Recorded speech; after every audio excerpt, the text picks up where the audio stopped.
First, analyze yourself, analyze the market, and always have two technologies in your pocket, minimum two. So one should be the most learned, that is where you have more demand, and there may be more supply as well, yet have that, because that technology is always going to prevail. So one such example is Selenium and Java. And the next that I'm going to say is always have one less supply and more demand technology. So that is Selenium and Python, for example. There are a lot more. Say we have a robot framework, we have PyTest frameworks, which has less supply, but there is a high demand in the market after last year's huge hiring for Selenium Java candidates. So now all of us have learned Selenium Java, but nobody turned our eyes towards Python. But since Python is one of the most powerful languages which caters for AI and machine learning as well, so we as automation engineers are also having the expectation set to know Python as well. And next is the tech that fits your current skill set. So analyze what you already know. Say if you're a manual tester and if you say you do not have any coding experience at all, so in that case I would suggest you can personally start with Java first and then learn Selenium. Because Selenium, whenever people say Selenium, Selenium is one of the buzzwords these days, but many of us do not know what Selenium itself is. Selenium is only to automate UI, which means the web UI alone and not any other Windows application. So only if your application, only if your client's application resides inside a web page, then you can use Selenium.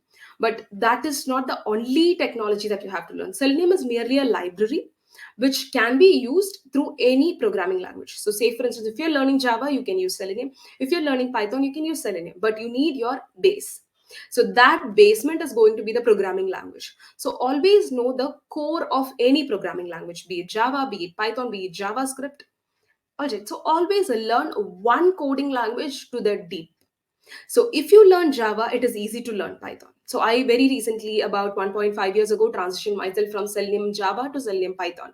And I have been quite comfortable with Python now. So we will discuss about that shortly.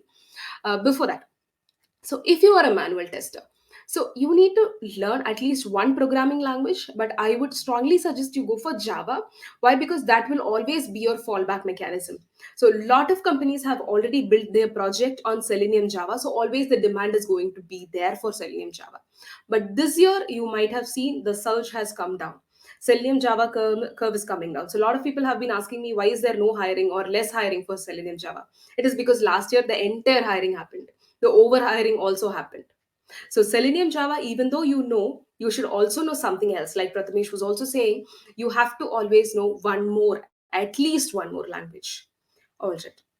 Next, if you are in your current project, you are already working as a manual tester, you know the functionality of that project, but you want to enhance your career into automation, but you know the project, but you do not know the technology. So in that case, I would suggest you already may have an automation team and you may be excited or you may be aspiring to become one of those automation engineers.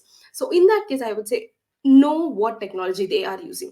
Don't shy away from asking the automation engineers, may I know what kind of technology you're using to automate? I am also aspiring to become one like you. So could you please tell me what kind of technology you're using so that I can also prepare for the same and then I can also work with you. So in that instance, they will tell you this is the technology that we're using, this is the framework that we're using. So you can aim at learning that. All right. And the last one is always know the market trend, which means you, like I said, know one more supply and more demand technology, and always know one less supply and more demand. So even when the more supply and more demand technology comes down in the hiring curve, you can always stay ahead of the curve when you know one technology which has less supply, but sorry, less demand, uh, and less supply as well.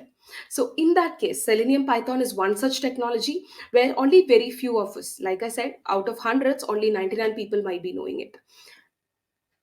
So when it comes to Selenium Python, you will be the one person who is knowing that.